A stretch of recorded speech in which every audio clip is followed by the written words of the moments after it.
Few crypto assets have remained as controversial or as persistent as XRP. Launched in 2012, XRP has outlived multiple market cycles, regulatory battles, and shifting narratives around blockchain payments.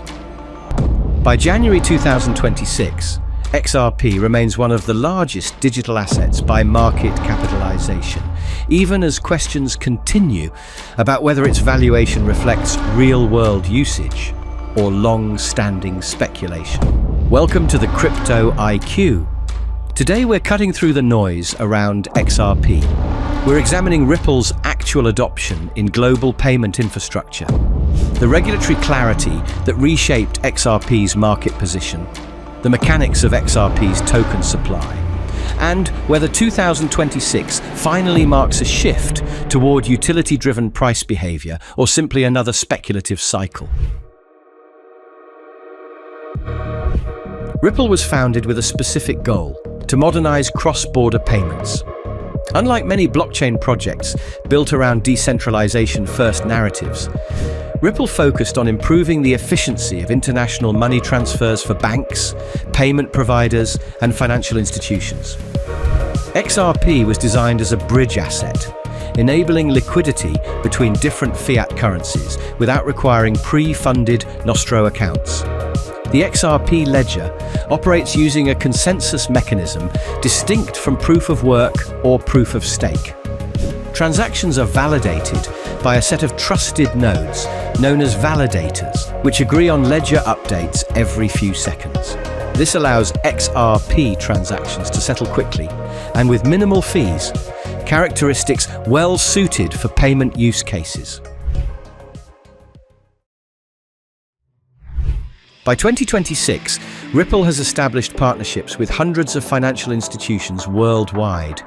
Many of these partnerships involve RippleNet, Ripple's messaging and settlement network, which can operate with or without XRP. This distinction has been a persistent source of confusion.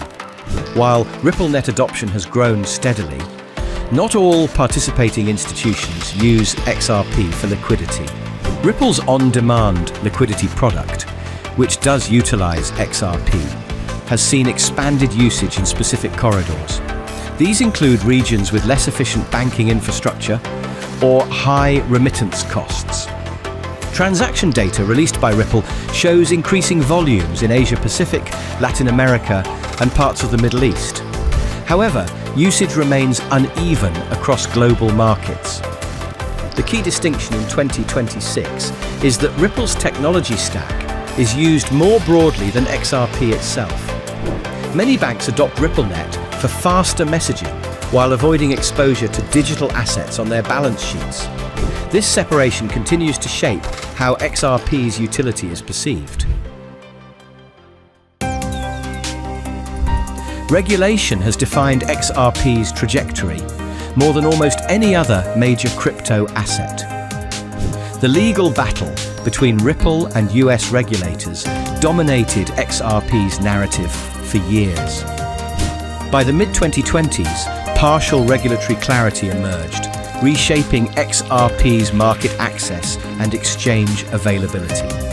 As of January 2026, XRP trades on most major global exchanges outside the United States and on a limited but expanding set of US platforms. Regulatory guidance clarified that secondary market transactions of XRP are not automatically classified as securities transactions, though institutional sales remain subject to specific compliance requirements. This clarity removed a major overhang. Liquidity improved. Custodial services expanded. Institutional-grade trading products referencing XRP became more accessible in non-US jurisdictions. However, regulatory resolution did not automatically translate into widespread utility adoption. XRP's supply structure differs significantly from most digital assets. The total supply is capped at 100 billion XRP, with no mining or staking. A large portion of supply was created at launch, with Ripple retaining a substantial allocation.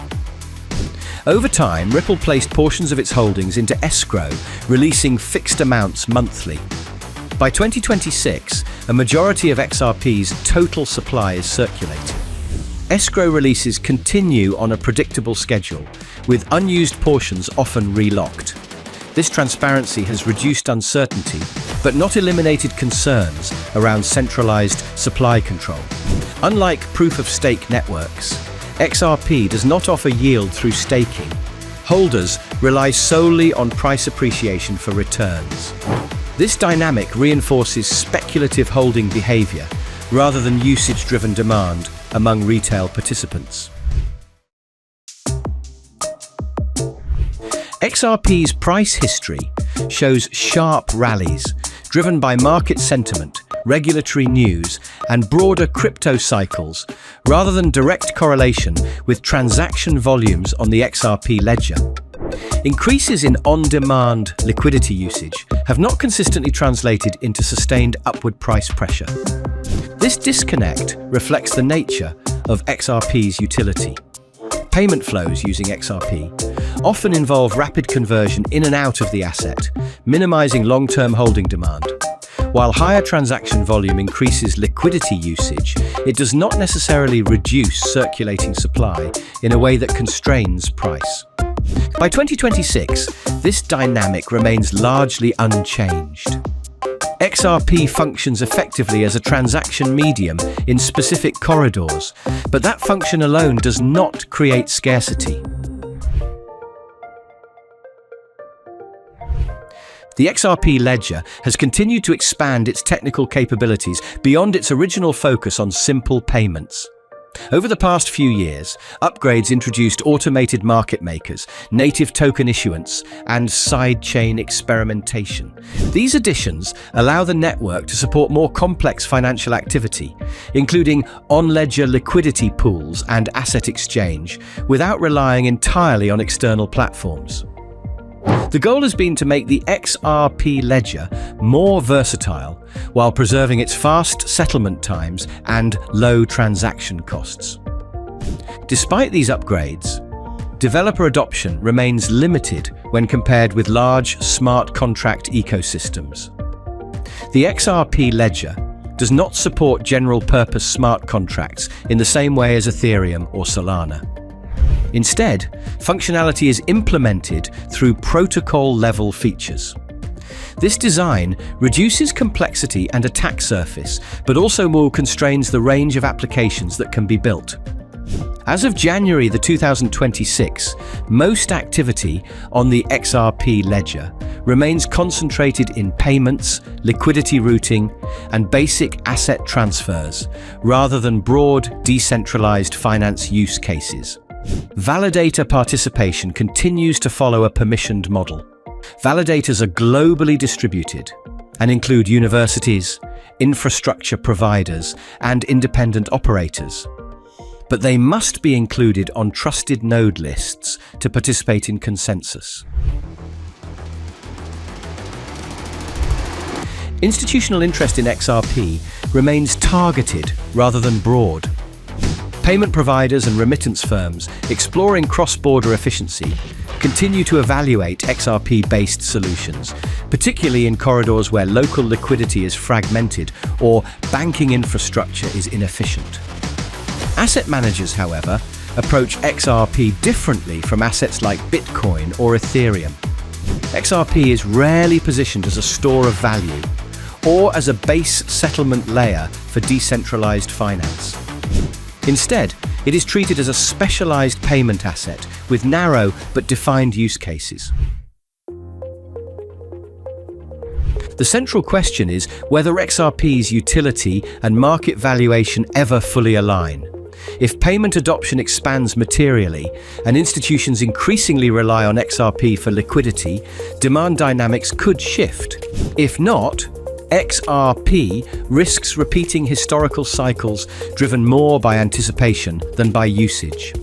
XRP's future depends less on narratives and more on whether global payment infrastructure meaningfully integrates digital assets at scale. The answer to that question remains unresolved as 2026 begins. subscribe to the Crypto IQ, as we will come back again with another interesting topic.